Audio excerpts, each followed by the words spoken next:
As the sun begins to set over Disney's Hollywood studios, something extraordinary happens. This park, which celebrates the magic of movies and television, transforms into a living film set bathed in golden light. The transition from day to evening here feels more dramatic than at any other Disney park, more theatrical, as if the park itself is performing, putting on a show just for those who stay to watch. We entered through the main gates, and immediately we're on Hollywood Boulevard, that iconic stretch of pavement designed to evoke the golden age of cinema.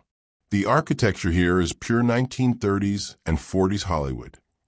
Art Deco facades, neon signs, buildings that look like they could house movie studios or glamorous nightclubs. But it's the light that makes it magical at this hour. The setting sun casts everything in warm amber tones, making the pastel-colored buildings glow as if lit from within. The pink and mint green and cream facades seem to absorb the sunset, becoming richer and more saturated.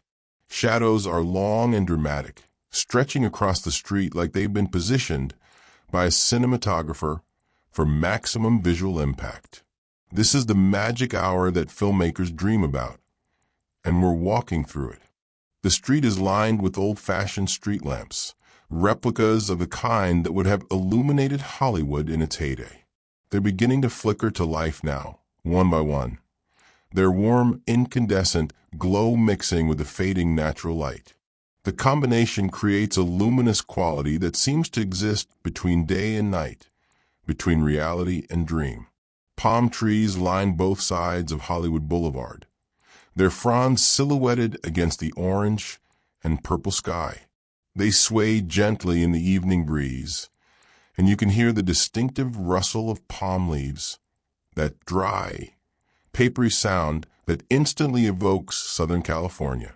The trees are tall, towering over the buildings, creating vertical lines that draw the eye upward toward the deepening blue of the evening sky. The sidewalks are paved with pink terrazzo, embedded with gold stars bearing the names of Disney legends and luminaries. At this hour, with the low angle of the sun, the stars seem to glow, catching light and throwing it back. Guests pause to find their favorite names, taking photos, running their fingers over the engraved letters. There's something touching about these tributes, these permanent acknowledgments of people who contributed to Disney's legacy. The storefronts along Hollywood Boulevard are dressed like movie sets. Through the windows, we can see elaborate displays, vintage cameras and film equipment, old movie posters in ornate frames, costumes from classic films, props and memorabilia from Hollywood's golden age. The window dressing is impeccable, every detail considered, every element contributing to the illusion that we've stepped back in time to 1940s Los Angeles. Music drifts through the air, big band jazz and swing, the kind of music that would have been playing on radio shows and in nightclubs during Hollywood's golden age. It's not loud, just present enough to add to the atmosphere, to suggest that around any corner we might find a speakeasy or a premiere party. The melodies are upbeat but sophisticated, brass sections and piano creating rhythms that make you want to dance, or at least walk with a bit more swagger. At the end of Hollywood Boulevard, we can see the Chinese Theater Hollywood Studios icon, rising against the twilight sky. It's a replica of Grauman's Chinese Theater from Hollywood, and at this hour, it's absolutely stunning. The pagoda-style architecture is outlined with lights that are just beginning to show against the darkening sky. The facade is jade green and red, colors that deepen and intensify as natural light fades and artificial light takes over. The courtyard in front of the theater is paved with concrete blocks, some of them bearing handprints, footprints, and signatures of celebrities, just like the real Chinese theater. During the day, these are interesting curiosities. At twilight, they become something more, evidence of real people who were once here, who pressed their hands into wet cement and left their mark. There's a poignancy to them, these preserved impressions, these fragments of presence. We walk slowly down Hollywood Boulevard, taking it all in. A vintage car is parked at the curb, one of those gorgeous Art Deco automobiles from the 1930s. All curves and chrome and glossy paint. It's not going anywhere, it's a prop, a set piece. But it adds authenticity, makes the street feel lived in real. The chrome catches the remaining sunlight and gleams like liquid silver. The shops are still open, their interiors warm and inviting. Through the door of Keystone Clothiers, we can see racks of clothing styled after vintage Hollywood. Fedoras and sunglasses, scarves and jewelry, all with a retro flair.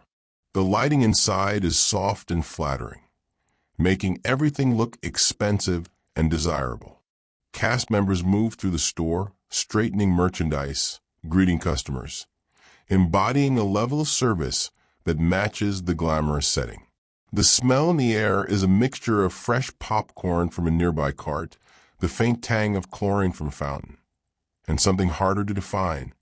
Maybe it's just the smell of evening itself. That particular quality air takes on when day transitions to night.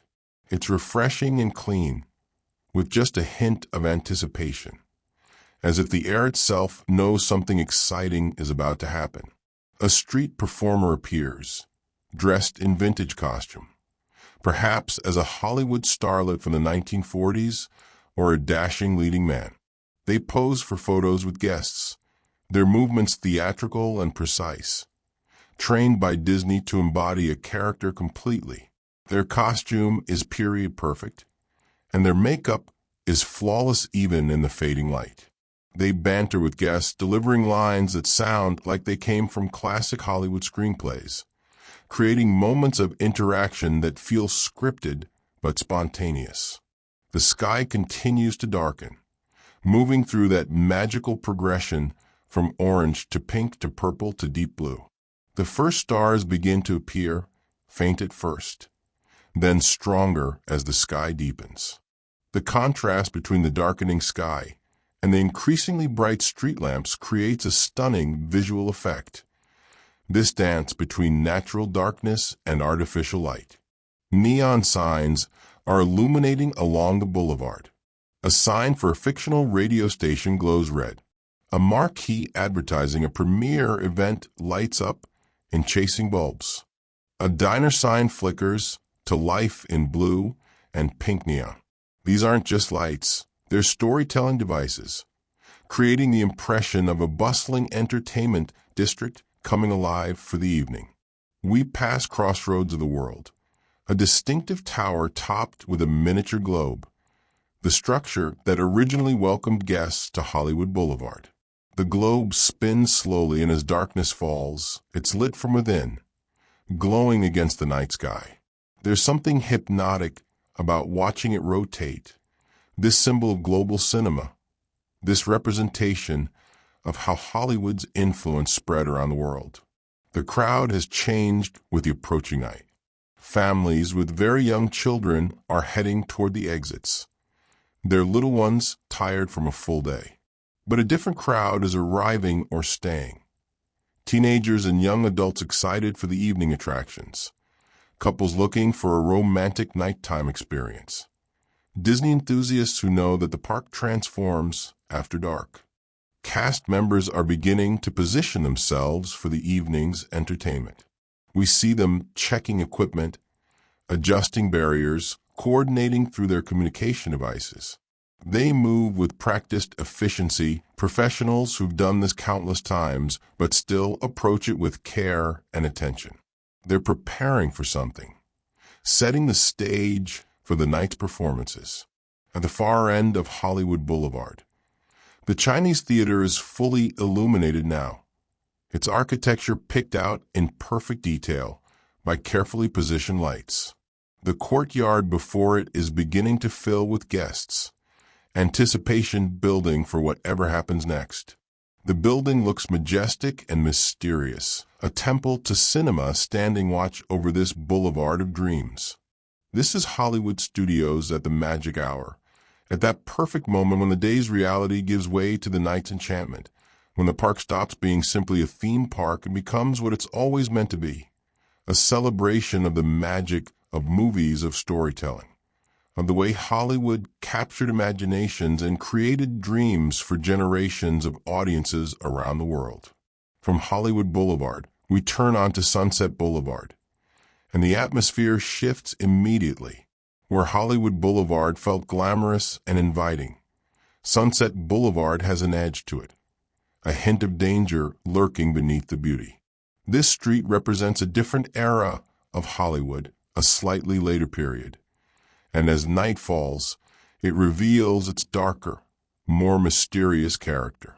The boulevard stretches before us, wider than Hollywood Boulevard, lined with more palm trees and impressive facades. But at the far end, dominating the entire street, looms the Hollywood Tower Hotel. Even from this distance, it's imposing. The building rises 13 stories into the darkening sky. Its Spanish colonial revival architecture, both beautiful and unsettling. It looks abandoned, haunted, frozen in time on the night of October 31st, 1939. As we walk down Sunset Boulevard, the tower grows larger with each step, and we can see more details emerging as the lighting changes. The building is lit strategically, with spotlights emphasizing its height and architectural features, while leaving other areas in mysterious shadow. Windows are dark except for a few that flicker with an eerie green light, suggesting something supernatural, something not quite right. The shops and restaurants along Sunset Boulevard are themed to match the street's character. We pass the Hollywood Brown Derby, a replica of the famous hat-shaped restaurant. Even the building's shape is distinctive, and at night, outlined with lights, it looks whimsical and slightly surreal. Through the windows, we can see elegant dining taking place, white tablecloths and attentive servers. Guests enjoying a more upscale experience than the quick service options elsewhere in the park. The smell of food drifts from the restaurant. Grilled steaks, fresh bread, the rich aroma of wine, and sophisticated sauces. It's tempting, but the tower calls to us, pulling us forward with its ominous presence. There's something magnetic about it. The way truly iconic attractions draw guests toward them almost against their will. Neon signs glow along Sunset Boulevard, but they're different from Hollywood Boulevard's cheerful marquees. These signs feel more noir, more mysterious. A guitar shop's neon flickers in blue and red. A lounge advertises live music in cursive neon script. Everything has a slightly seedy, slightly dangerous quality. Like this is the part of Hollywood where things happen in shadows, where not all dreams come true. The street performers on Sunset Boulevard match the atmosphere. We pass a musician with a guitar, playing blues-inflected melodies that seem to echo off the buildings. The music is melancholic and beautiful, perfectly suited to the deepening twilight. A few guests have gathered to listen, dropping tips into an open guitar case, swaying slightly to the rhythm. As we approach the tower, we can see the queue entrance, designed to look like the hotel's garden area. The landscaping is deliberately overgrown, suggesting years of neglect. Vines climb up trellises and walls. Fountains are dry and cracked. Statues are weathered and stained. Everything speaks of abandonment, of a place where time stopped and never started again. The queue winds through what would have been the hotel's beautiful grounds. Even in the darkness, we can see remnants of former grandeur. Ornate benches, decorative urns, elaborate gates. But everything is covered in dust and decay, carefully maintained by Disney to look unmaintained. It's a masterclass in themed design, every detail contributing to the story of a hotel where something terrible happened and was never recovered from. We enter the hotel itself, passing through heavy doors into the lobby. The transition from outside to inside is dramatic. The exterior was ominous, but still part of the regular world. Inside, we've crossed a threshold into somewhere else. Somewhere frozen in 1939, somewhere touched by the supernatural. The lobby is stunning. A chandelier hangs overhead, dusty and magnificent. The furniture is period appropriate. Art Deco armchairs and sofas, all covered in dust sheets or faded upholstery. A grand piano sits in one corner, sheet music still on the stand, as if the player just stepped away for a moment. The front desk is still there, abandoned, with room keys hanging on hooks and a guest register open on the counter. Everything is covered in a thick layer of dust and cobwebs. Luggage sits where it was left, tags still attached with names of guests who never completed their stays. A champagne bottle sits in a bucket, the ice long since melted. A newspaper from October 31st, 1939, lies on a table. Its headlines speaking of impending war and Hollywood premieres that never happened. The lighting in the lobby is dim and atmospheric, creating pools of shadow between areas of illumination. The effect is deliberately theatrical, using light and shadow to create mood and mystery. We can hear ambient sounds, distant thunder, the creak of old wood, the whisper of wind through broken windows, the tick of a clock that shouldn't still be working. Cast members dressed in 1930s bellhop uniforms guide us through the queue. Their performance is perfect. They speak as if it's still 1939, as if the hotel is still operational, maintaining the illusion with commitment and skill. "Welcome to the Hollywood Tower Hotel," they say, their voices slightly too cheerful given the surroundings. "We hope you enjoy your stay." We're ushered into the library, where we'll learn the story of what happened here. The room is wood-paneled and elegant, lined with bookshelves filled with leather-bound volumes. A fireplace dominates one wall, and above it hangs a mirror. Comfortable chairs are arranged as if for a reading group, but they're all empty, waiting for guests who will never arrive. The doors close, and the room goes dark.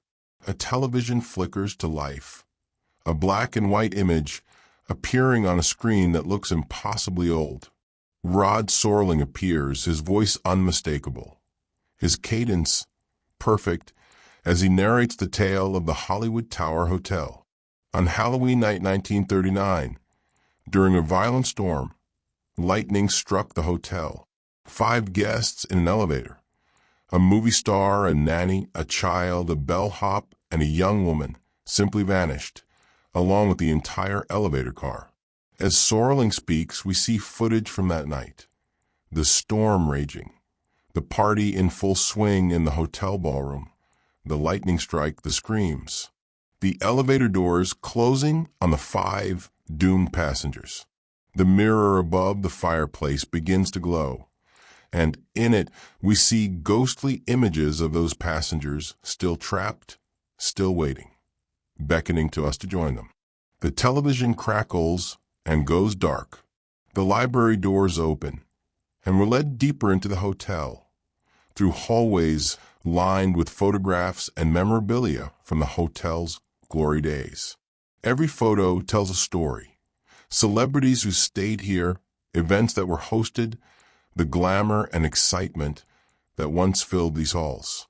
But now they're just ghosts, memories frozen in black and white, haunting the corridors of this abandoned building. We reach the boiler room, the mechanical heart of the hotel. Machinery looms around us, pipes and gauges, and industrial equipment from the 1930s. Everything is dusty and inactive, except for some pieces that seem to hum with residual energy, as if the hotel itself refuses to fully die. The space is cavernous and intimidating, the kind of basement you'd never want to visit alone at night.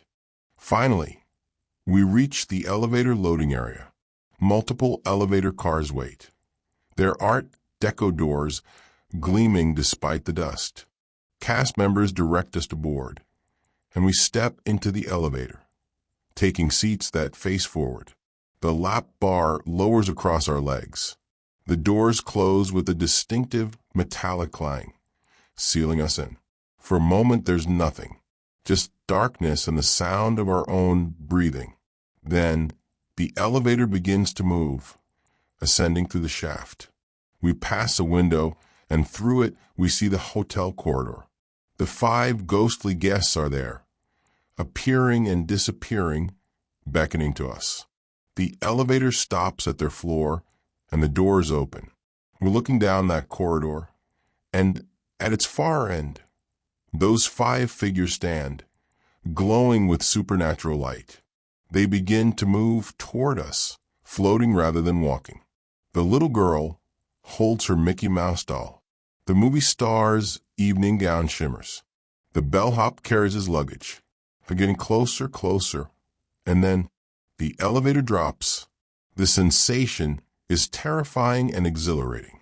We're falling, or at least it feels like falling, plummeting through the darkness of the shaft. Our stomachs lurch.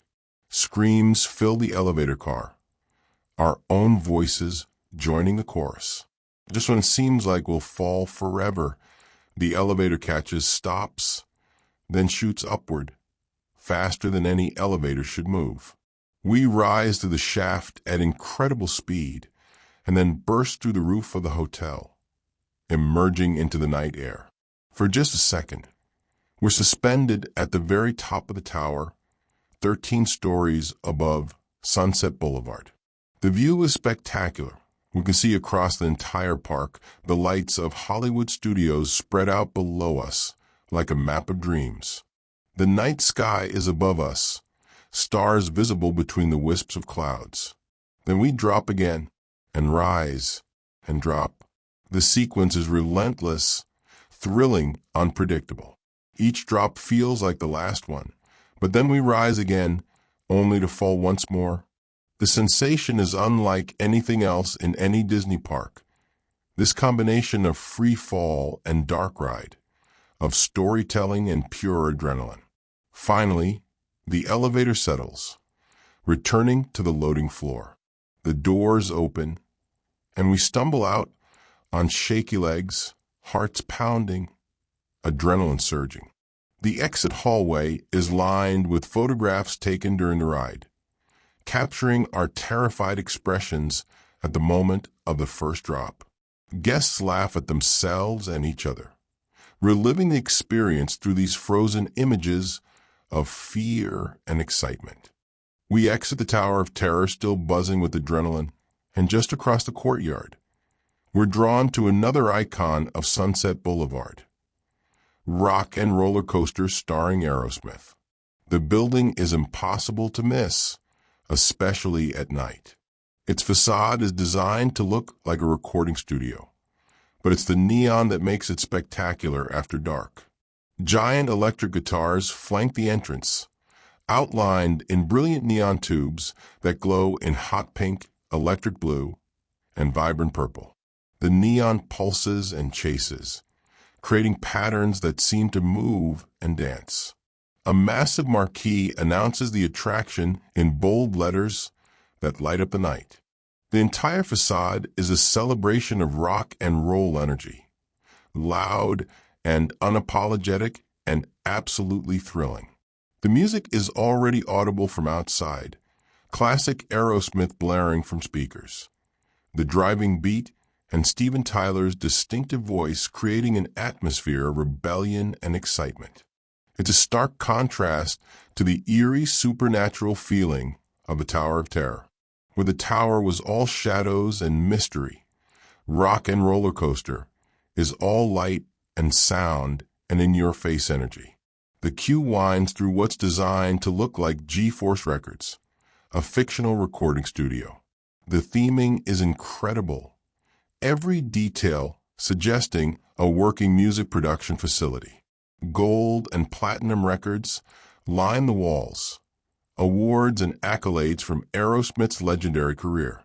Concert posters cover every available surface, advertising tours and shows from throughout the decades. As we move through the queue, we can see into different rooms, a recording booth with microphones and music stands, a control room with mixing boards and countless buttons and sliders, a lounge area with vintage furniture and rock memorabilia. Everything looks used and lived in, like musicians really do work here. Like at any moment Aerosmith might walk around the corner carrying their instruments. The lighting in the queue is moody and atmospheric, lots of purple and blue tones that create a nightclub vibe. Spotlights create dramatic shadows. Track lighting picks out specific details. A famous guitar, a handwritten set list, a leather jacket draped over a chair. The attention to detail is remarkable, giving fans of Aerosmith countless small discoveries to make while waiting.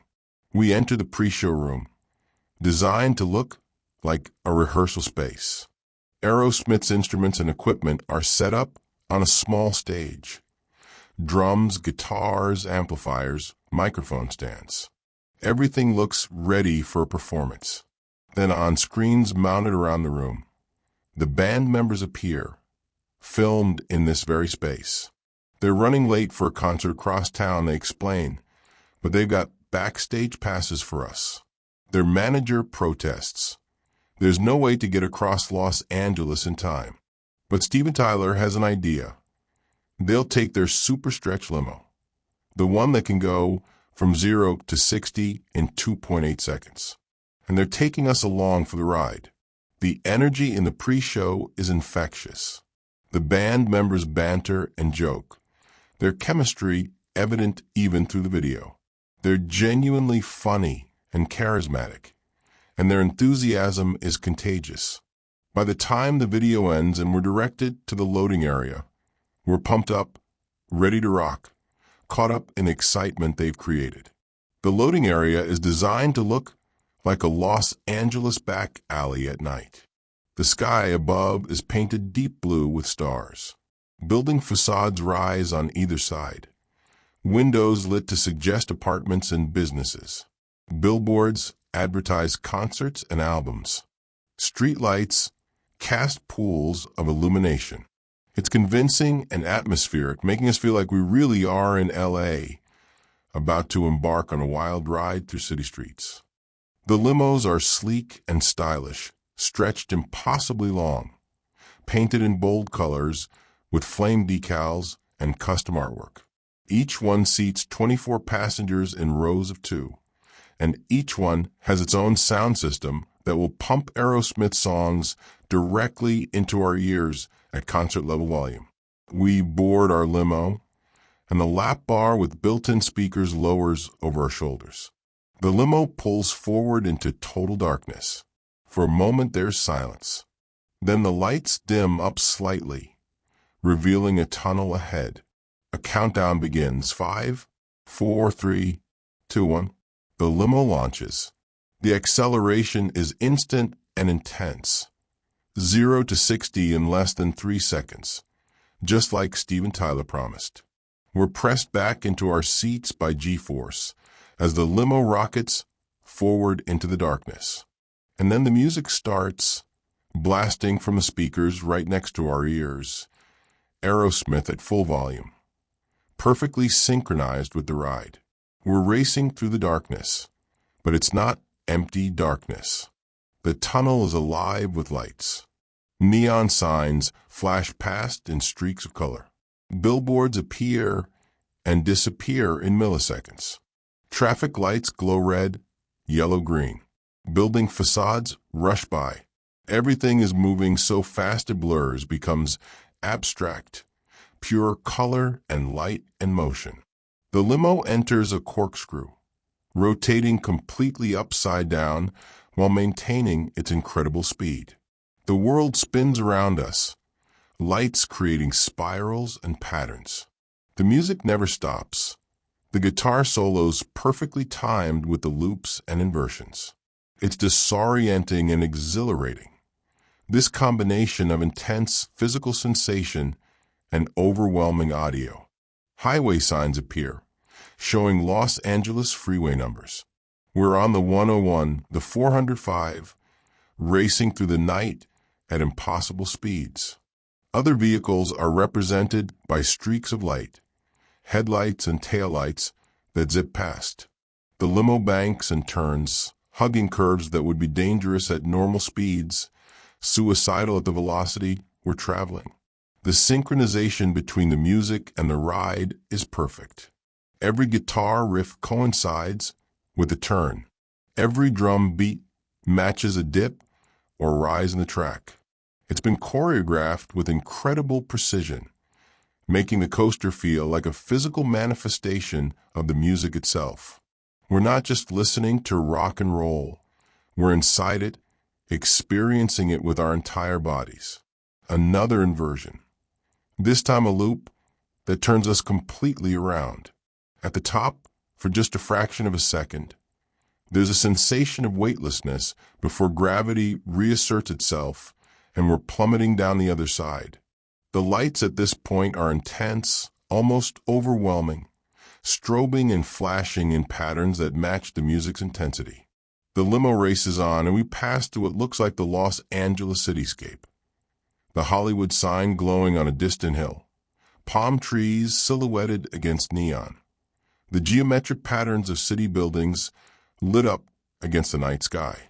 It's all rushing past too fast to fully process, creating impressions rather than clear images, feelings rather than specific memories.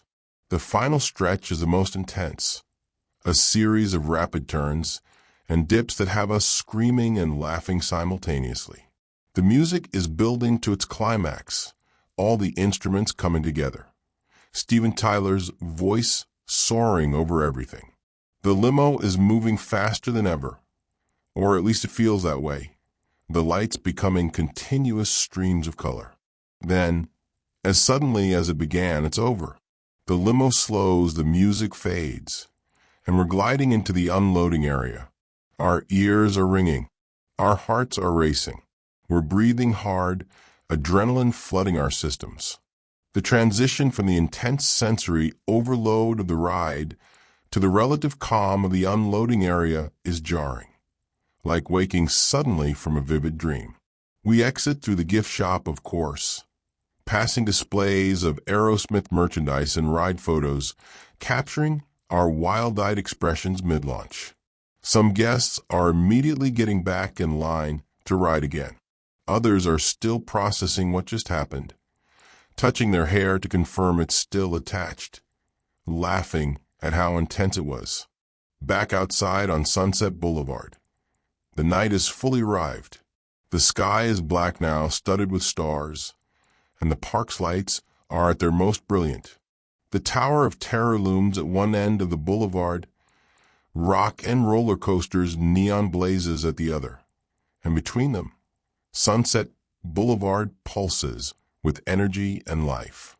The music from Rock and Roller Coaster continues to pour out into the street, mixing with the ambient sounds of the park. Distant screams from the tower, conversation and laughter from passing guests, the general hum of a theme park at night. It creates a soundtrack for our walk, energizing us even as our bodies are telling us they need rest. We pass the Twilight Zone Tower of Terror gift shop, its windows displaying merchandise featuring the iconic building and the ghostly imagery from the attraction. Then Sweet Spells, a candy shop with windows full of colorful confections that glow under the interior lights. The sight and smell of sugar is tempting after the adrenaline rush of the rides. Hollywood Studios at night is revealing itself as a park of contrasts. The vintage glamour of Hollywood Boulevard against the raw energy of Sunset Boulevard. The supernatural horror of Tower of Terror against the rock and roll excitement of the coaster. The careful preservation of old Hollywood against the cutting-edge technology of modern attractions. And we've only begun to explore what the night has to offer. We leave Sunset Boulevard behind and make our way toward the most immersive land Disney has ever created. Star Wars, Galaxy's Edge. Even before we arrive, we can sense we're approaching something different. The architecture changes. The sounds shift.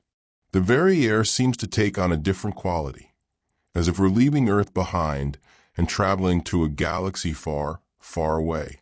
The entrance to Galaxy's Edge is deliberately obscured, hidden behind rockwork and vegetation. Disney doesn't want you to simply walk into Batuu. They want you to discover it, to feel like you've stumbled upon this outpost planet on the edge of known space. The pathway narrows, winding between towering rock formations that block our view of what lies ahead. Then, suddenly, we emerge, and the planet of Batuu spreads before us. The effect is breathtaking. We're standing in Black Spire Outpost, remote trading port on the edge of the galaxy, and every single thing we can see belongs to the Star Wars universe.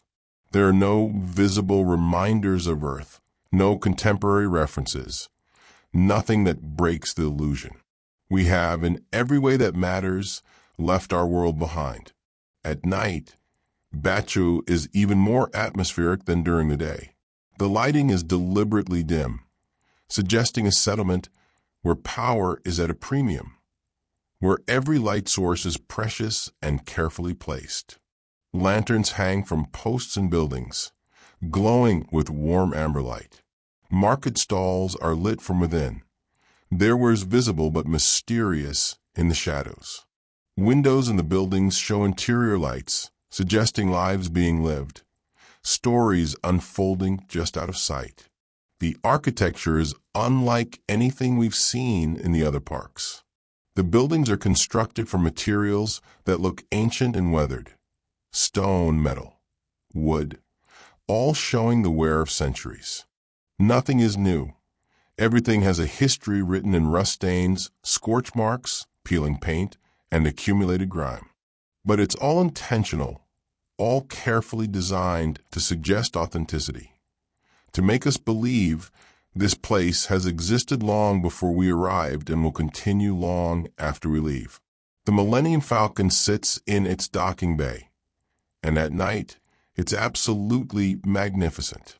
The legendary ship is full-scale, 100 feet long, and it's lit from below and within, making it look operational, ready for flight. Running lights glow on its hull. The cockpit windows are illuminated.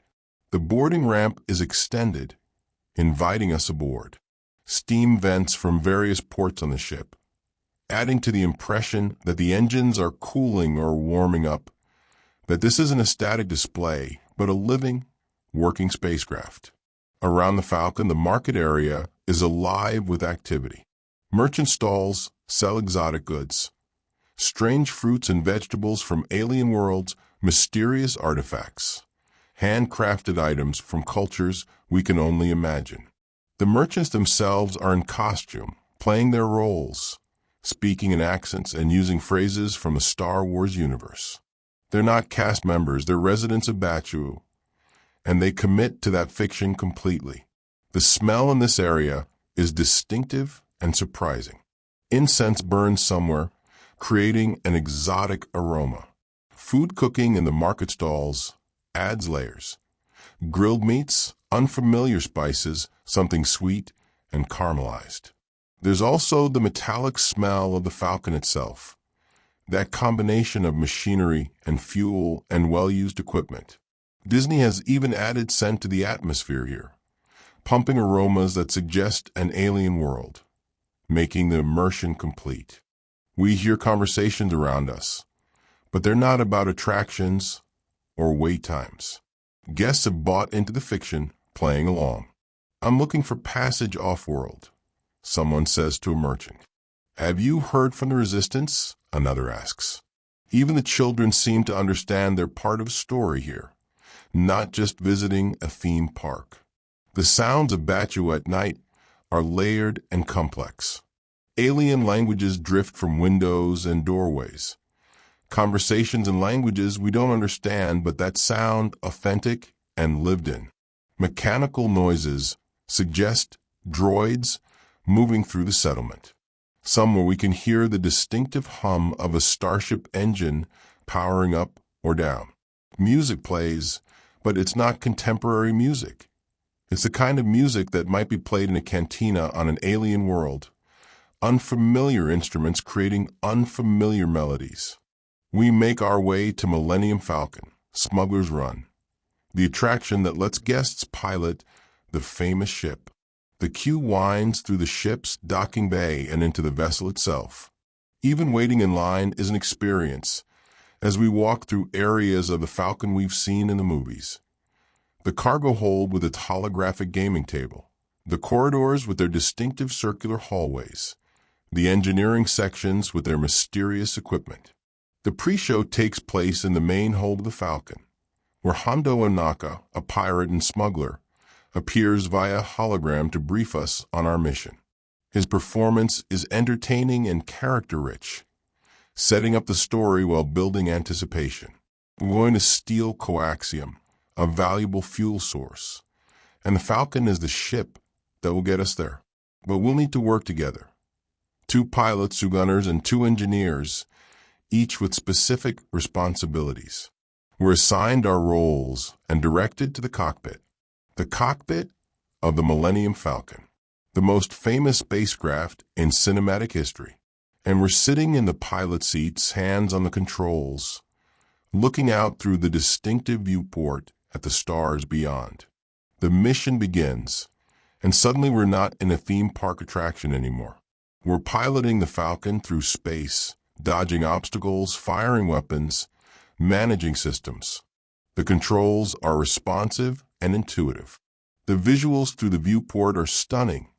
Hyperspace jumps and asteroid fields and enemy ships. The cockpit shakes and rattles with every impact, every maneuver. Sound effects surround us. The roar of the engines, the pew-pew of blasters, the warnings from ship systems. Hondo's voice offering encouragement or criticism. Our performance matters. If the pilots fly, well, the mission goes smoothly. If the gunners hit their targets, we avoid damage. If the engineers keep the systems running, the ship stays together. There are consequences for our actions, creating a sense of investment and accomplishment. This isn't a passive experience. We're active participants in the story. The mission climaxes in a chaotic sequence involving a train robbery and a narrow escape, the Falcon straining to do what we're asking of it. The ship barely holding together, but getting us through. Then we're jumping to hyperspace, that iconic visual effect of stars becoming lines. And we're safe, returning to Batuu with our cargo intact, hopefully, and a story to tell. We exit the Falcon and find ourselves back in the docking bay. The ship sits there, majestic and eternal, ready for the next crew. But we're changed. We've flown the Millennium Falcon. We've sat where Han Solo sat, piloted where Rey piloted.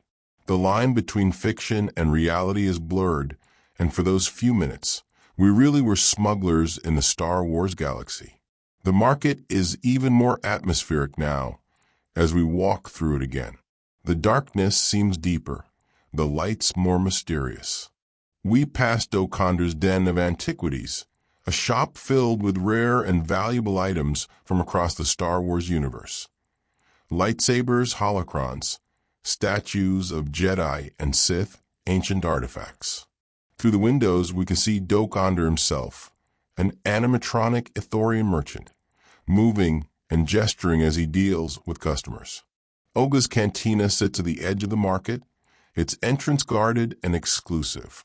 Music pulses from inside, that distinctive Star Wars cantina sound.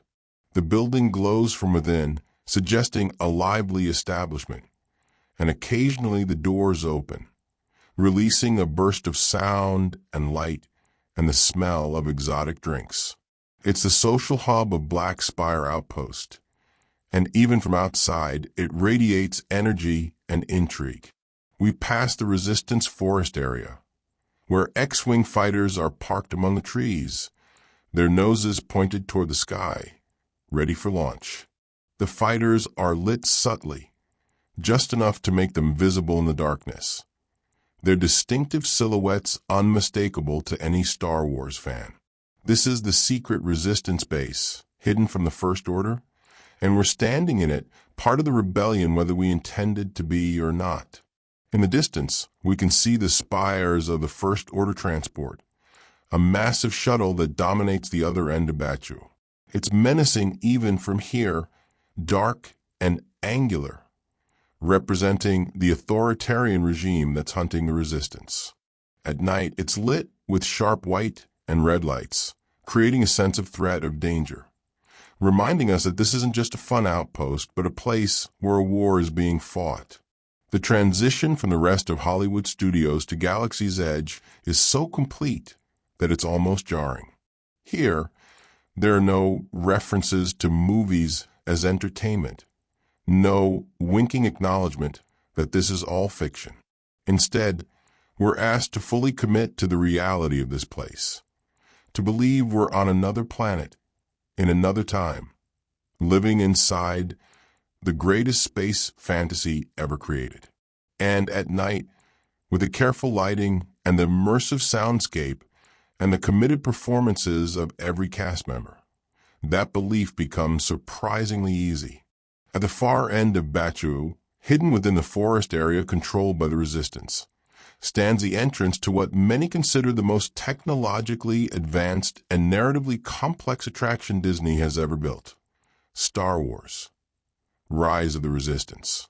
Even the queue is an experience, winding through the Resistance encampment where we see evidence of the ongoing struggle against the First Order. At night, the forest setting takes on an even more mysterious quality. The trees are lit from below with subtle blue and green lights, creating an otherworldly atmosphere. We can hear nocturnal creatures in the distance, or at least what sound like alien nocturnal creatures. The path is marked with lights that look like they were scavenged from starship parts, practical and functional rather than decorative. We pass between massive trees and rock formations, and suddenly we're in the Resistance base itself. X-Wing fighters are parked here, battle-scarred and ready for action. Crates of supplies are stacked everywhere. Communications equipment crackles with transmissions. Everything suggests an organization operating in secret, always ready to move, always one step ahead of their enemies. The queue takes us deeper into the base, through caverns that have been converted into command centers and briefing rooms. The rock walls are illuminated by portable lights. Holographic displays show tactical information: star maps, fleet positions, intelligence reports. We're not tourists here. We're recruits, about to join the fight against the First Order. Cast members dressed as Resistance fighters guide us through, speaking in hushed, urgent tones. The First Order is getting closer, one warns. We need to move quickly. The commitment to the story is absolute. They're not ride operators. They're soldiers in a war, and we're their newest recruits. We enter a briefing room where holographic figures appear before us. Rey, Finn, Poe Dameron, BB-8. They're not really here, but the hologram technology is so convincing that it feels like they are. Rey explains our mission.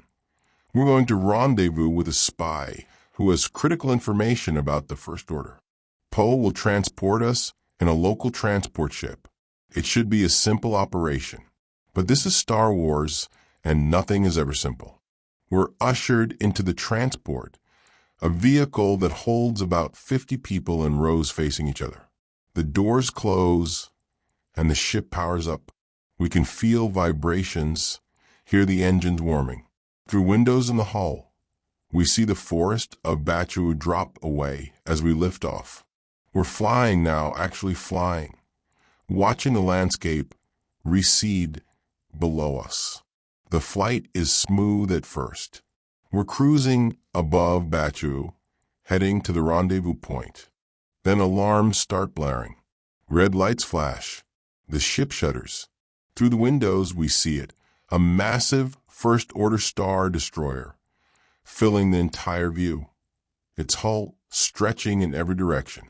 We've been captured by a tractor beam. The transport is pulled into the Star Destroyer's hangar bay.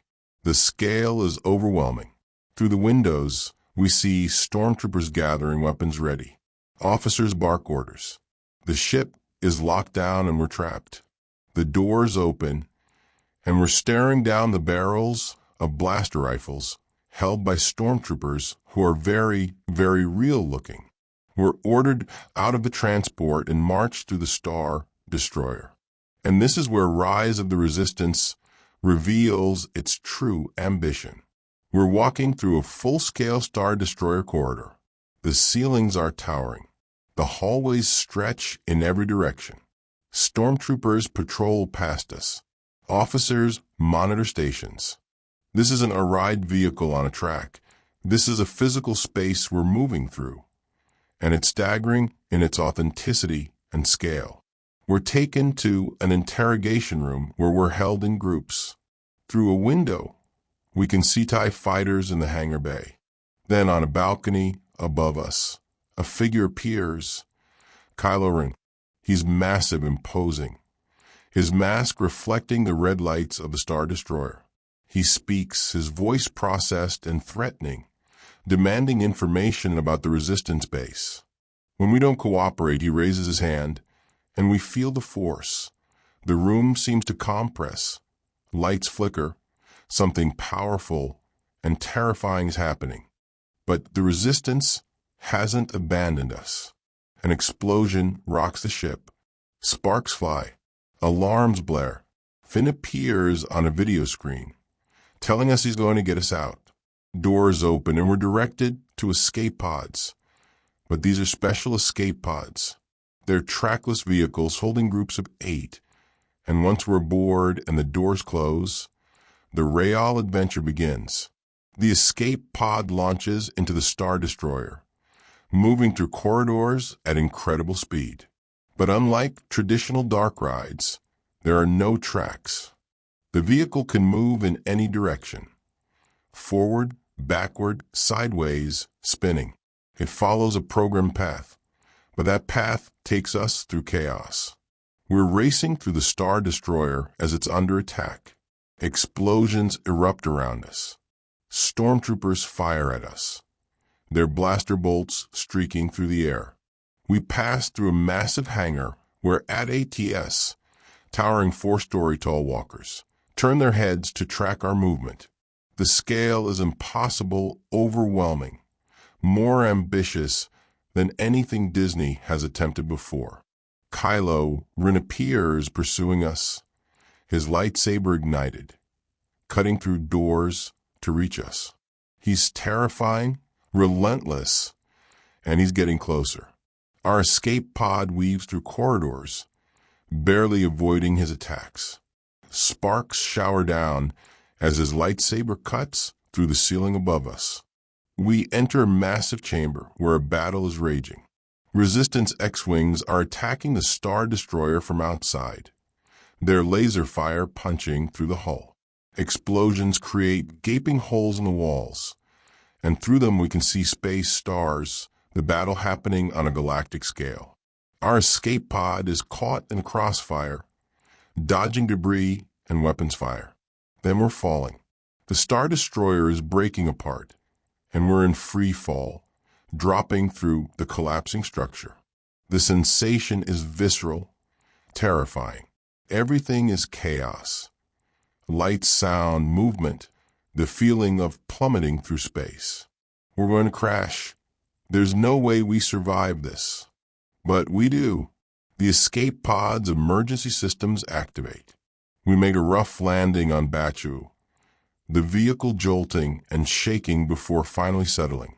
The doors open, and we stumble out into the Resistance base, safe but shaken. Cast members dressed as Resistance fighters cheer our return. We made it. We survived. The exit leads us back into the forest of Batuu, and the transition from the intensity of the attraction to the relative calm of the themed land is disorienting.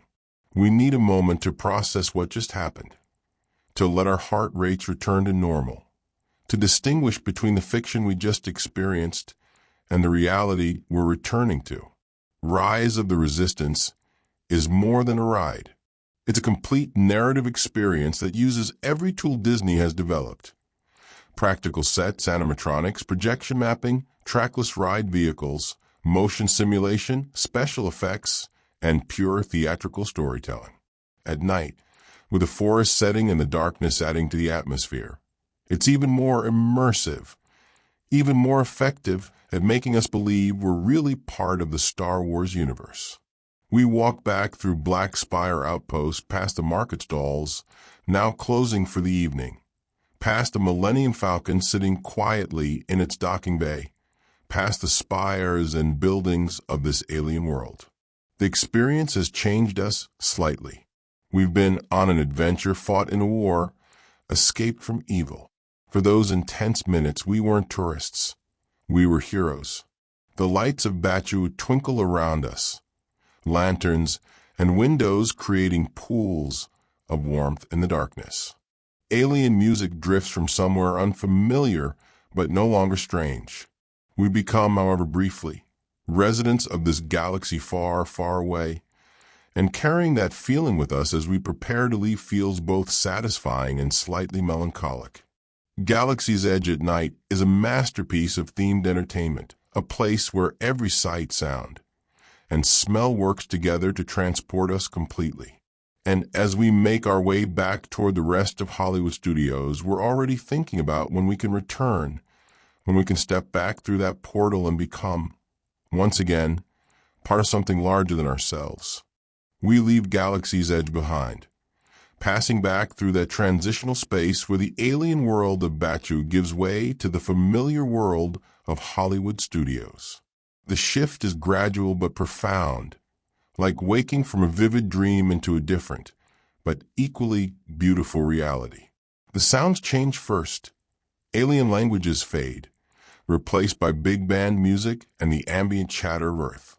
Then the architecture transforms, fantastic alien structures becoming Art Deco facades and vintage storefronts. The park is quieter now.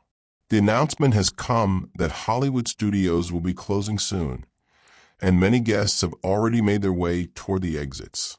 But some of us remain reluctant to leave, wanting to soak up every last moment of magic before the night ends.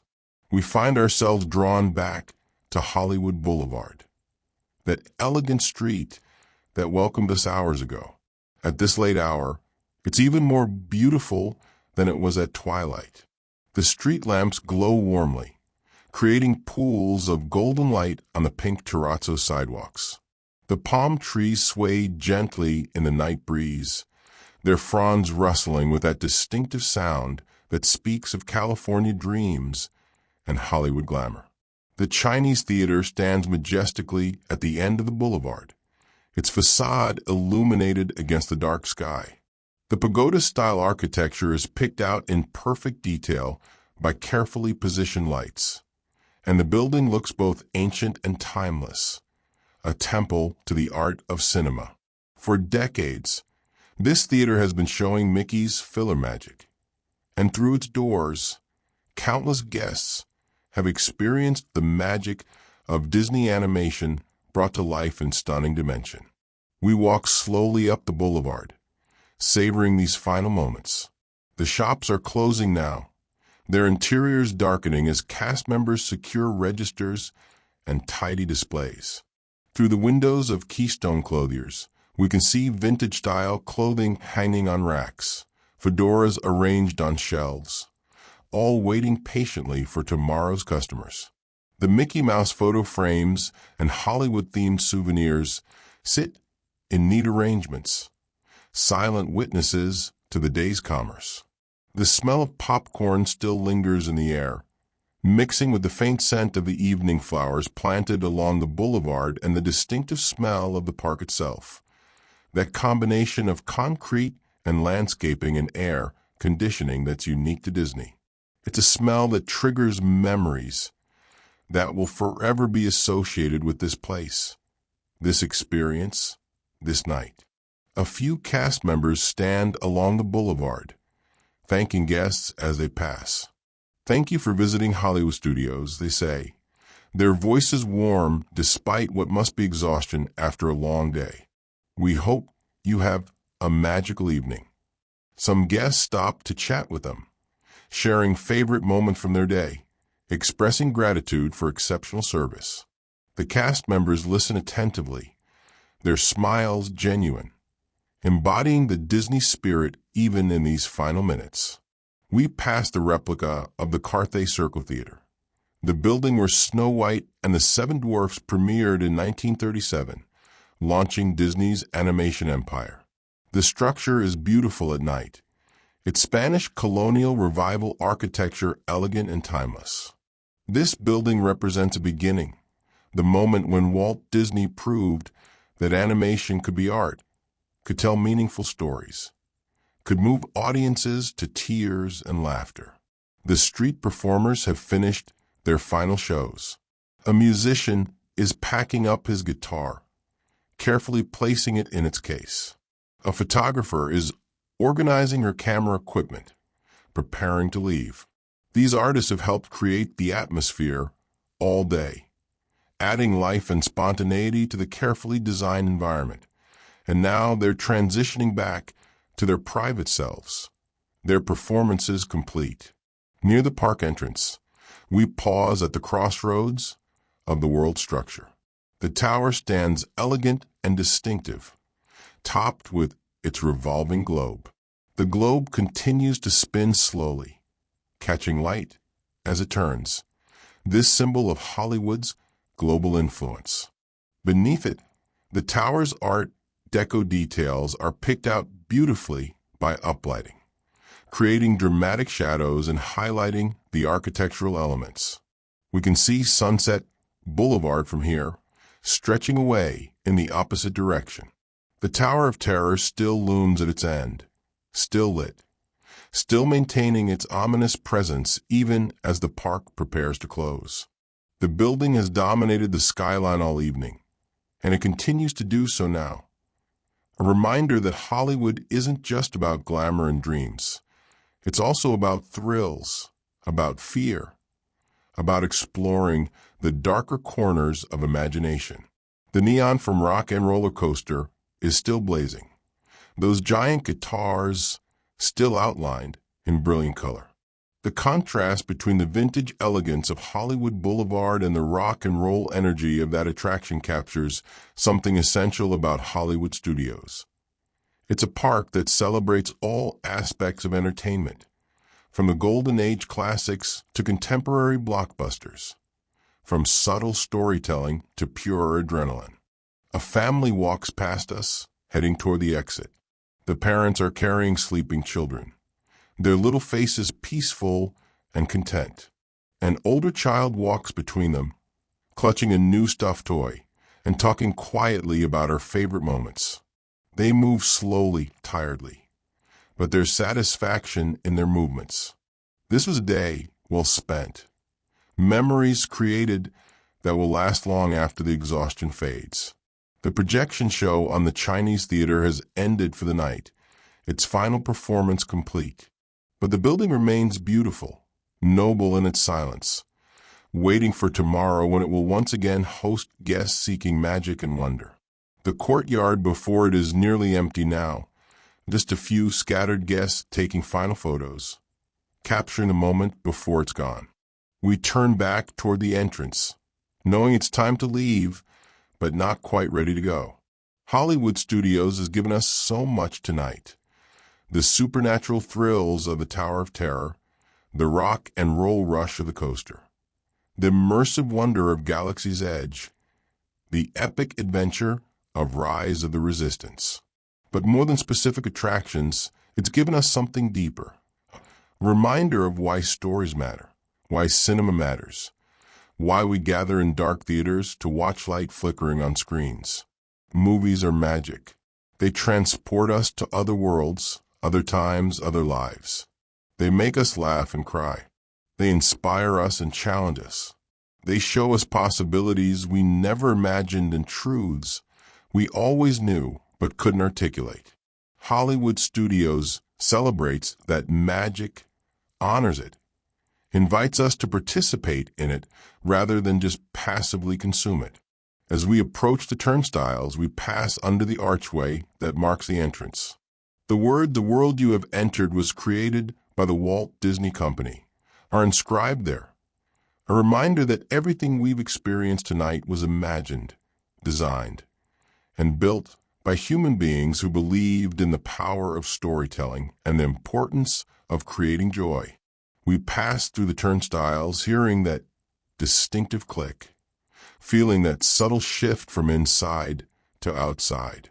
But Hollywood Studios doesn't disappear the moment we leave. It continues to exist, preparing for tomorrow.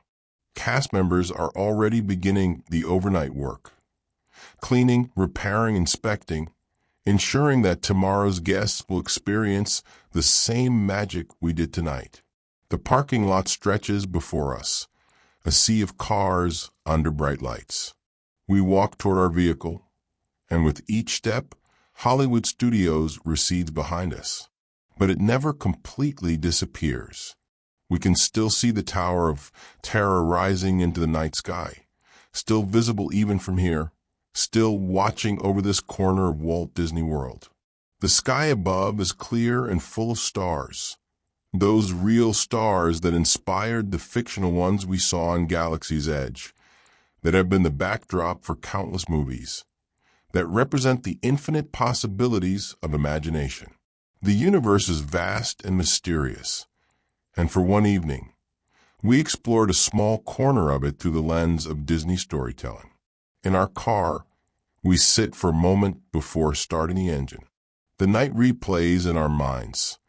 The golden light on Hollywood Boulevard, the terrifying drops of tower, the speed of rock and roller coaster, the alien world of Batuu, the epic scope of Rise of the Resistance. Each experience was distinct, but together they created something greater, a journey through the art of entertainment itself. Hollywood Studios is unique among Disney parks. It doesn't invite us to visit fairy tale kingdoms or future cities or exotic lands.